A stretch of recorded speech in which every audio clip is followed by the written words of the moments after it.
Hi everybody, it's time for your farm and ranch news. Well, agricultural organizations are sounding the alarm over the Trump administration's proposal to charge $1 million or more in fees on Chinese ship companies or Chinese-built vessels.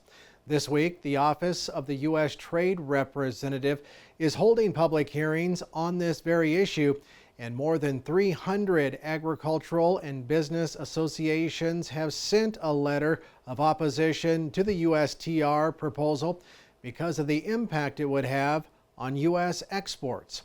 U.S. Meat Export Federation President and CEO Dan Halstrom says that increasing freight costs would place a particular burden on variety meat exports, which equated to about $40 per steer or heifer slaughtered last year and $10 per hog slaughtered. Anything that would increase freight costs ultimately would be a concern. And I think it's particularly a concern on some of our lower value items. You look at pork and beef variety meats, for example, that might be worth $2 a pound, $1 a pound, or even less than $1 a pound. If you're looking at a significant per pound freight rate increase of any kind, that would be a real challenge for some of the lower value items, maybe even to the point where it wouldn't make sense to save them and export them.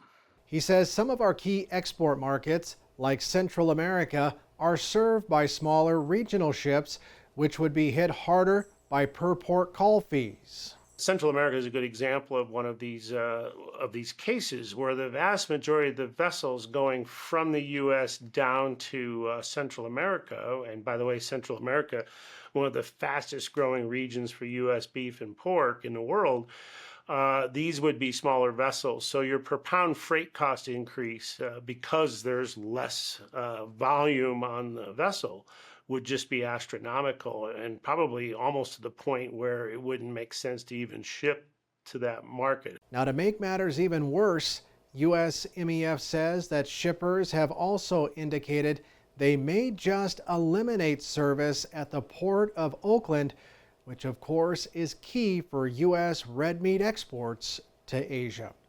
Now, the fees are part of a Trump administration effort to revive shipbuilding in the United States, but maritime experts say it would take years of work to build more U.S. ships.